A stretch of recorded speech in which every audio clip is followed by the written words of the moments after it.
Welcome to my channel. In this video, we will see SSL configuration in Weblogic Server, and we will also talk about SSL certificates. So let's see how SSL works. So SSL certificates are used for encrypted communication. So first, the user enter an HTTPS address in the browser.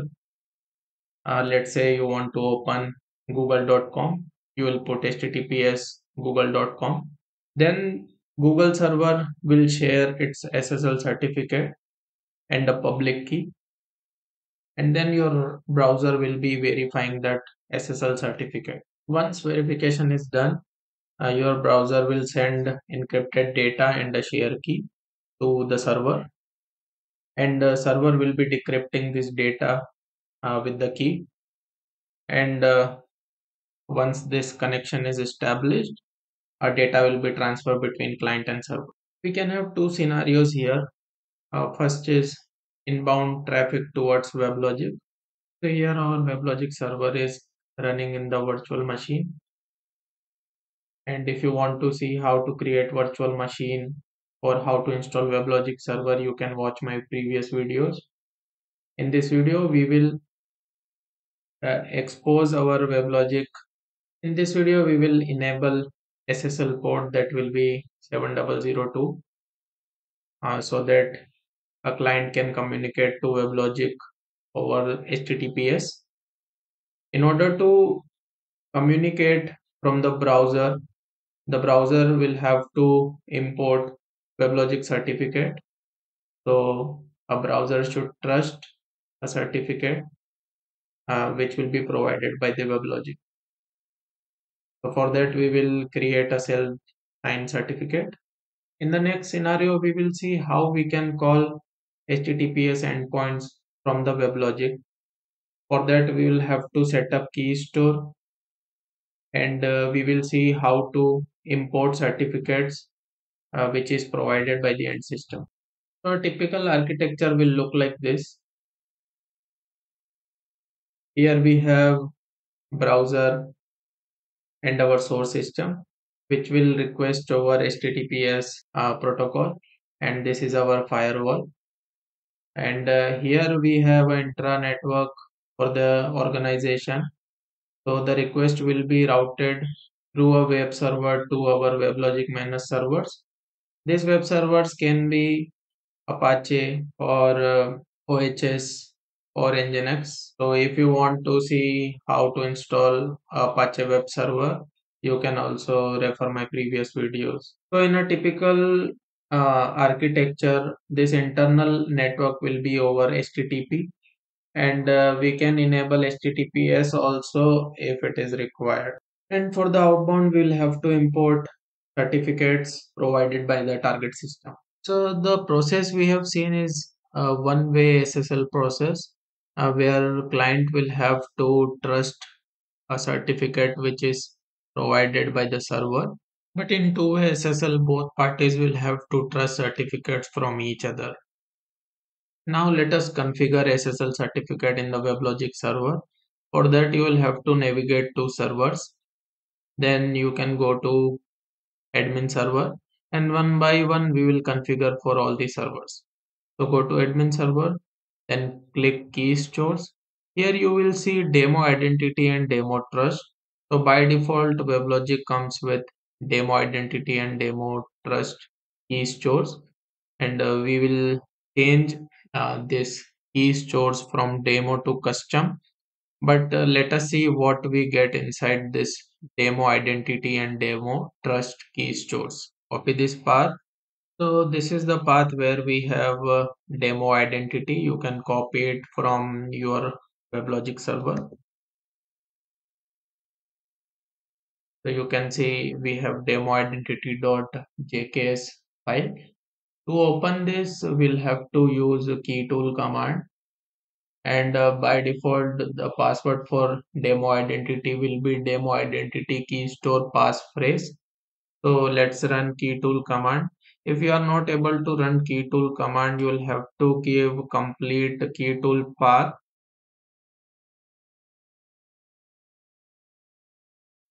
So this is the password for demo identity. Here you can see we have private key inside demo identity, and organization unit is for testing only. So we get test related certificates, which is not recommended for the production environment. And also we can check demo trust keystore. Let's see that. So we can copy demo trust path from here. So this is the path for demo trust keystore, and you can see we have demo trust keystore here. Similarly, we'll have to use keytool command to open demo trust keystore as well. So this is the password for demo trust keystore, and you can see we have public keys inside this demo trust keystore, and it is for testing only purpose. You can also see we have a CSRT configured here, which comes by default with the JDK. You can also try to open and check how many certificates are there. Let's see that. So this is our CSRT keystore, and the password for CSRT will be changed. Let's try to open it.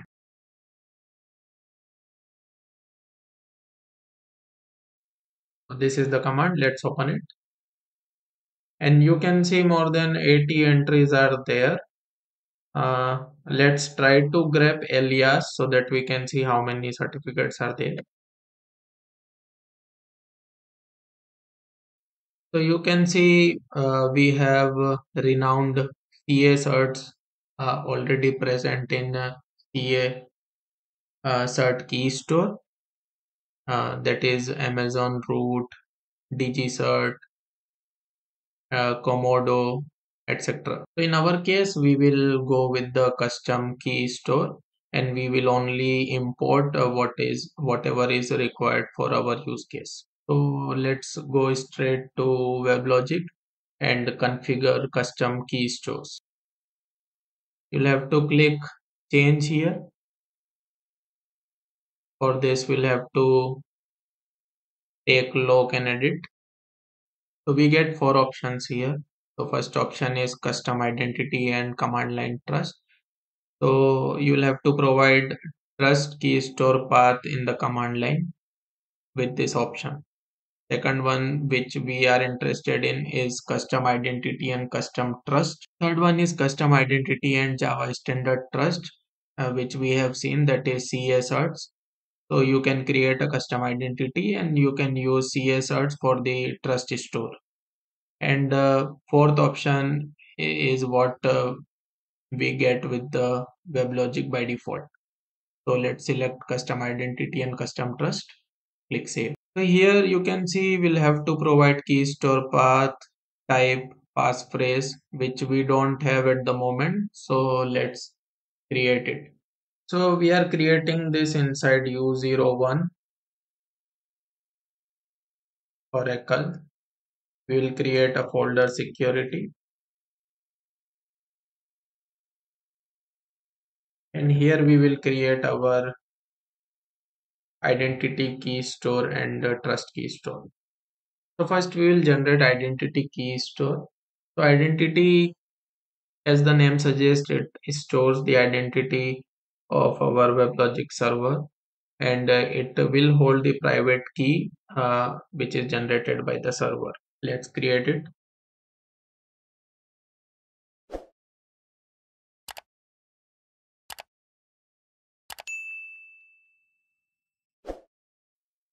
So this is the command to generate identity key store. You can see we are running keytool command. We are giving -g generate key option to generate a key pair, and we are mentioning key store name here. The algorithm will be RSA algorithm, and the key size is standard 2048. You can also use 4096. It will give you enhanced security. In store pass, we are giving welcome one, so that This will be the password for this identity key store, and this is the alias for the private key. And here our CN will be Oracle VM.weblogic.com. You can use as per your need. And here organization unit will be middleware, organization will be Oracle, and the validity will be 365 days.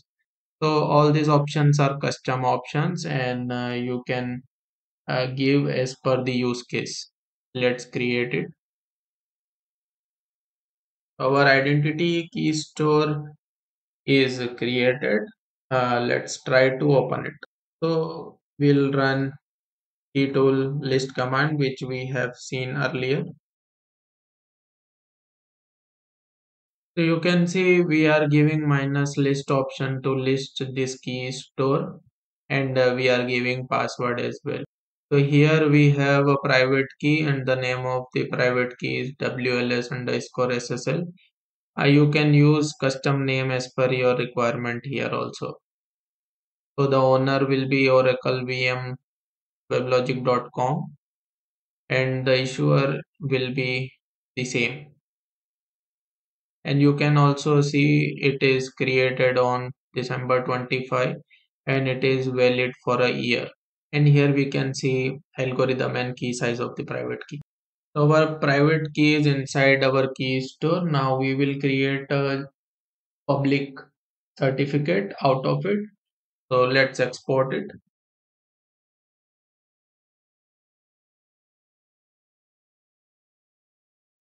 So this is our export command, and we have given minus export option here.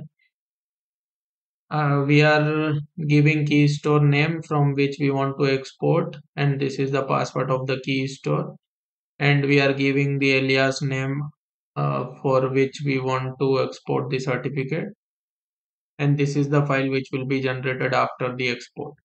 So this is our certificate. Let's create a trust key store. As the name suggests, trust key store is used for trusting the certificates of the server or the end system.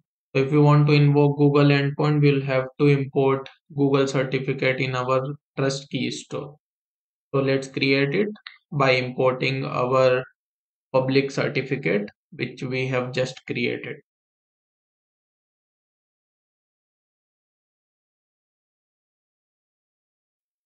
So this is our command for creating trust key store. Here we are using import argument, and the alias will be WLS underscore SSL. It is not necessary to put same alias here. By giving file option, we are mentioning the certificate file, and the key store name will be trust.jks. So it is asking us whether we want to trust this certificate or not. Yes. So you can see we have trust.jks with us. Let's try to open it as well.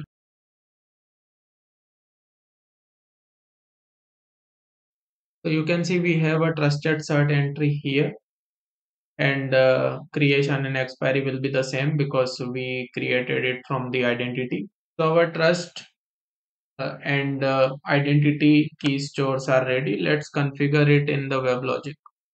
So here we will give the path for identity key store. Key store type will be JKS, and passphrase is our password, which is welcome1. You'll have to repeat the password. Same for the trust key store, we'll have to mention path and trust key store name, and type will be JKS again, and passphrase will be welcome1.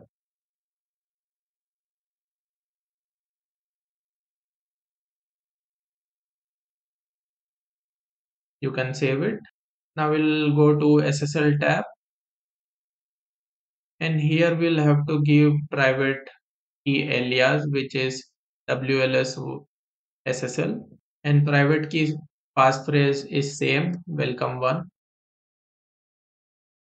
Also remember to go in advance and disable this hostname verifier, you can give none here, otherwise it will verify hostname also. In last, we'll enable SSL port. So for that you'll have to go to general, and here uh, you have SSL listen port enabled, and we'll go with the default 7002. You can use any port which is available for the usage. Let's save and activate. Similarly, we'll have to perform this change in our other servers as well. So again, you can go to other servers and enable SSL port, and then you can give same key store path and change key store type here. So let's quickly do it.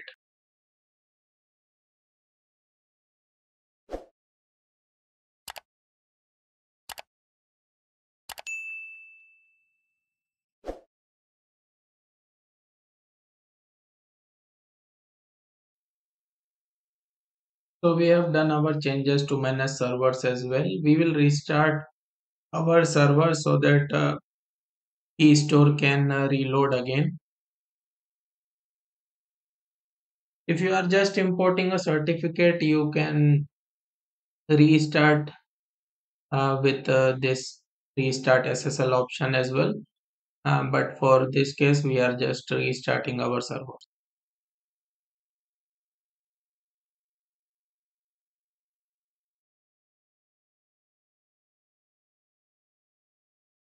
And here you can see our key stores are successfully loaded.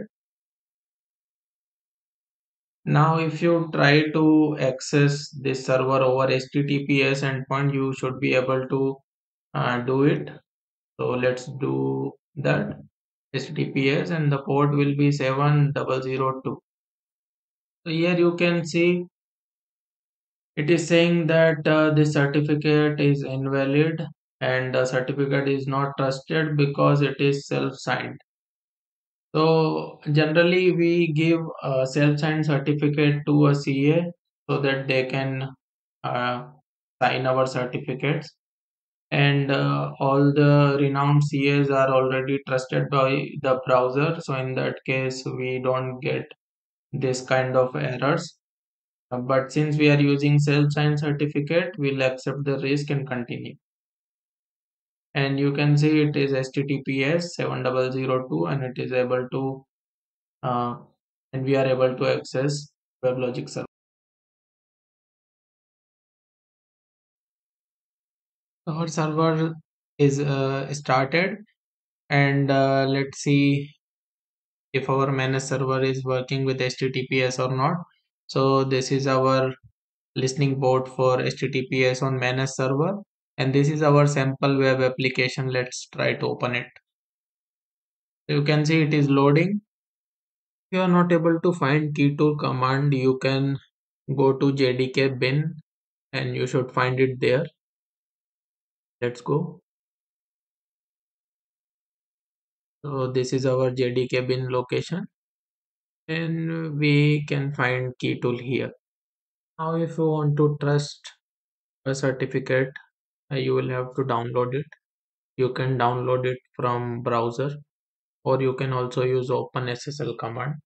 So let's try to download certificate from the browser. And here you can see we have a valid certificate for google.com, and you can export this certificate to your desktop and then try to install it. So I have already downloaded Google Cert in my desktop. Let's see that. So here you can see we have a Google certificate, and it is valid from 2022 to 2023. And you can also see certificate path from here. So here we have a wildcard certificate in the last, and here we have an intermediate certificate which is issued by a CA, and this one is the root certificate of the Google. In details, you can also see the serial number of the certificate, and some other details are also available here, like thumbprint and the certificate policy. Trying to download Google certificate using OpenSSL. For that, command is, so this is the OpenSSL command. You'll have to give host name and the port name number, and followed by show certs. Here you can see we have three certificates which we have seen earlier. So you can simply copy this certificate from begin cert to end cert, and can paste it to a CER file. So this is your Google certificate, and this one is the root certificate. Similarly, you can create two more certificates from the OpenSSL output. To install this certificate, you can again use import command. Let's try to import this Google certificate in our trust store. So this is the command. Here we are giving a Google cert alias, and this is our certificate file, and we want to import that certificate into trust.jks, and this is the password for the Keystore. It is asking whether we want to trust this certificate. Yes. So this certificate is imported in our trust Keystore. Let's try to list using alias name. So this is the command for that. And you can see we have these two certificates inside our trust Keystore. So guys, I will put all these commands in GitHub and share the link in the description. You can get all the commands from there. That's it for this video. In the next videos, we will see WebLogic patching along with JDBC data source creation and JMS queue creation. If you found this video helpful, please like my videos, subscribe my channel and hit the bell icon for the further notification. And don't forget to put a comment so that I can cover further topics for you. Thank you.